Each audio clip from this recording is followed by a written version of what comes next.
who likes my dressing gown from when I was literally like 12 years old. I can't let her go. I posted that video and I feel like a lot of the girlies were like, I don't know anything about it. I feel like I've got it. I do not know where to begin. There's still a hell of a lot that's not known.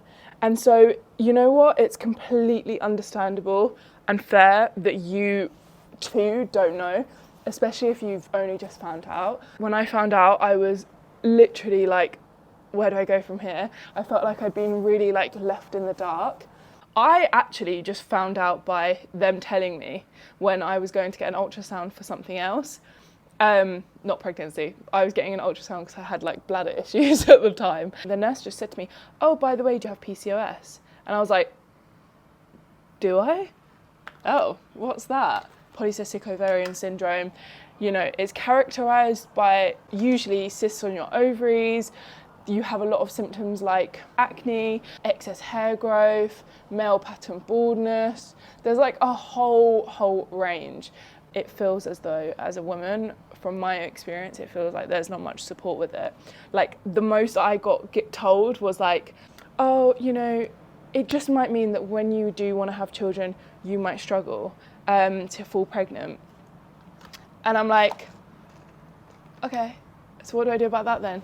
And they're like, oh, well, we'll just leave it for now until, you know, you do want to have children, and then we'll just kind of approach that when it comes to it.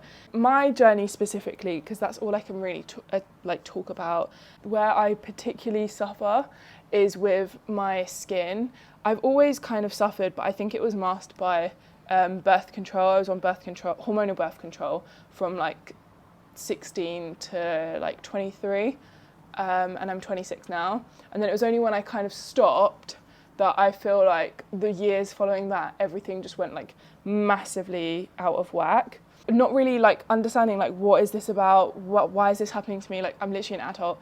Like, I thought this was supposed to be something that teenage kids, you know, get. Like, what's going on? Really painful cystic acne. It got to the point where I knew I had exhausted all avenues. The GPs had given me just like, you know, antibiotic after antibiotic. They'd given me Epiduo, which is another cream that you can get given. I had tried tretinoin and it just wasn't going, and it was really affecting my mental health.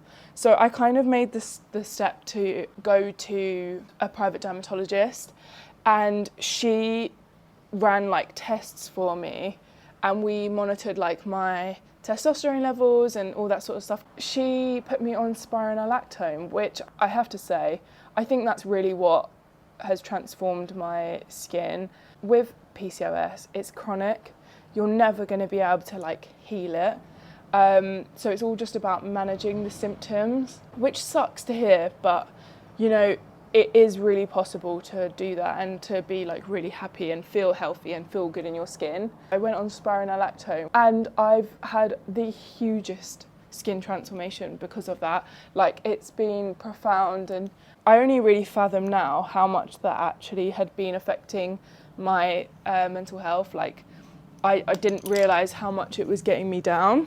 Once I was able to like really deal with like the largest symptom that was like really causing me like a lot of distress, then I felt like I was in a place where I could start tackling the other areas.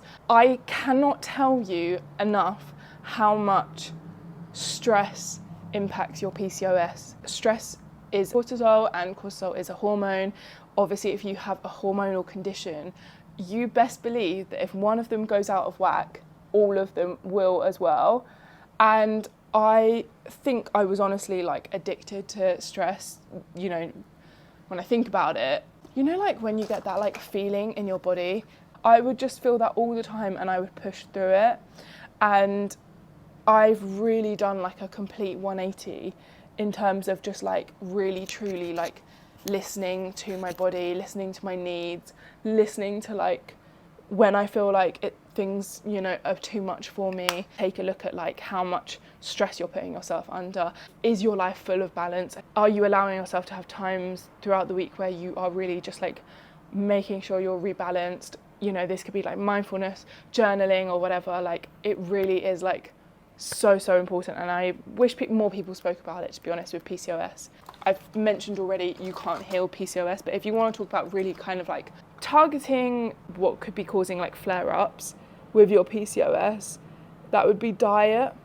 You know, simple, really simple little things I've implemented over the past like year or so. Like, I will not skip breakfast. It's an absolute non-negotiable for me. I always used to do that, but someone told me the other day actually that like one of the girls was telling me that like even doing exercise like fasted like makes your body think that you're in like fight or flight mode. And so does anyone else do that?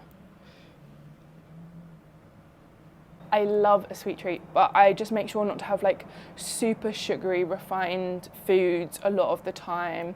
I really would say like my plate is vastly, like most of the time, greens and vegetables and like raw foods, and then I'll have like protein, and then I'll have some carbohydrates. I'm not going carb free or anything like that. Like, I'm just a lot more considered with like what I eat. It's so important to educate yourself with that. Like, as a woman, I really feel like it is our duty to like advocate for ourselves and our health. There's been like quite a high relationship between insulin resistance and women that suffer with PCOS. Weight gain is another symptom that's really common in women with PCOS.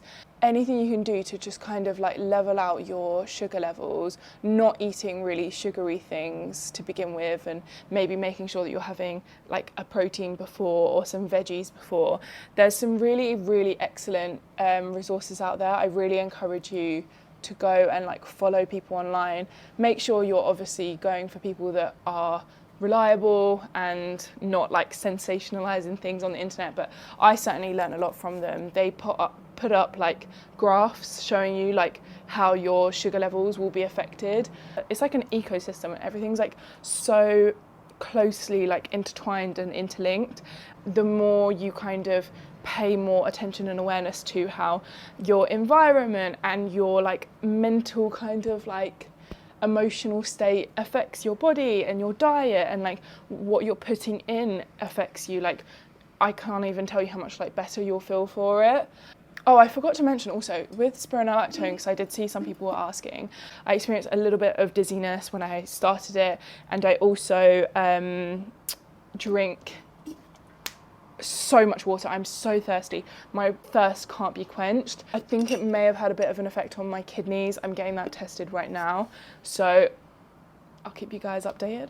A lot of women that have PCOS do also have anxiety and depression. Whether or not it's because of it or caused by it is, you know, a whole entire debate in itself. I will say, like, I do definitely struggle with, like, I do get real low patches, peaks and troughs, right? Did I change the way I worked out? Good question.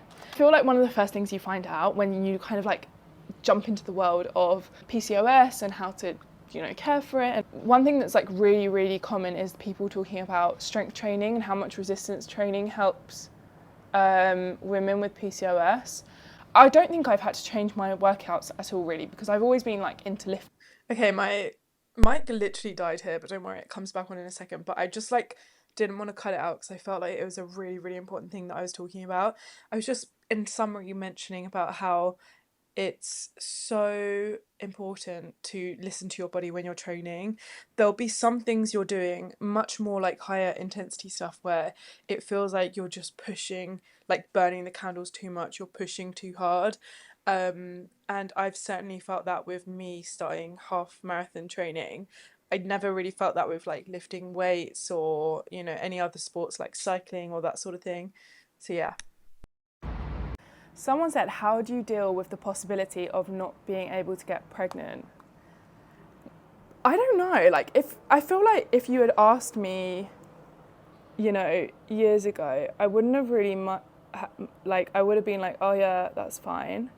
But like, I don't know, like obviously I'd want to get pregnant, and if I can't, that would suck. So I don't know, I'm not sure. I think you have to just accept that like what you've got is what you've got, and there's no point kind of like living in fear of it. I will say, like, the only thing that's annoying is like, I just feel like it would be so handy. It'd be handy to know, like, can I get pregnant? Because if I can't, like, I'll start sooner. I don't know. Does anyone think like that? I'm not sure. We'll see. I'll keep you updated. But right now, kids are absolutely not on my agenda. I feel like I am a child myself. I just really want you girls to understand that, like, if you are getting feelings or like a little inkling that you might be suffering, and you think you might be like wasting the doctor's time because you don't know for certain, like, I just can't stress to you enough that like your health is so important. If you have a inkling, then like go and explore that.